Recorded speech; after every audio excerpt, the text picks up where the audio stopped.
May bagong barkong pinadala ang China Coast Guard para magpatrolya sa karagatang malapit sa Zambales kapalit ng umalis na monster ship.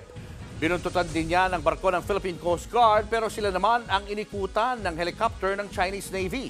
Nasa frontline na balitang yan si Gio Robles. Matapos ang halos isang linggong iligal na paglalayag sa ating exclusive economic zone, kinumpirma ng Philippine Coast Guard na lumayo na sa Zambales ang monster ship na China Coast Guard Vessel 5901. Yun nga lang, agad din itong pinalitan ng isa pang CCG vessel na may bow number 3103. Ayon sa PCG, galing Guangdong ang bagong Chinese vessel at patungo sa parehong lokasyon na inalisan ng monster ship.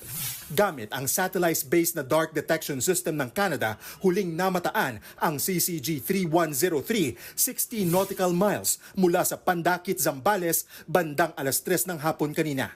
Ito namang China Coast Guard 3103 is appearing to be the replacement vessel to sustain their presence in this area.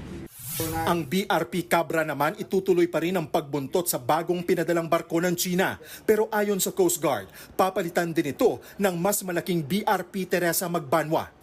Kahit naman lumayo na, hindi pa rin inaalis ng PCG ang posibilidad na bumalik ang monster ship na naglalayag ngayon patungo sa direksyon ng Bajo de Masinloc. Well, that can still be a possibility, no? The mere fact that China Coast Guard 5901 can stay as long as 45 days at sea, no? Without being replenished. Bukod sa mga barko ng China Coast Guard, nagpadala rin ng helicopter ang Chinese Navy. Ayon sa PCG, 20 minutong nagpaikot-ikot sa taas ng BRP Cabra ang helicopter kahapon.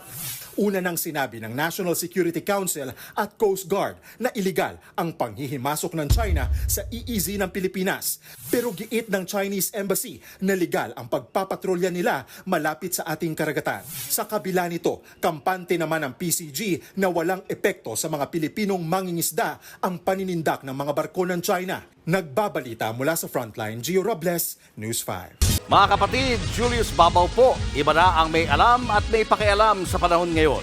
Para sa frontline ng mga balita, mag-follow at mag-subscribe sa social media pages ng News 5.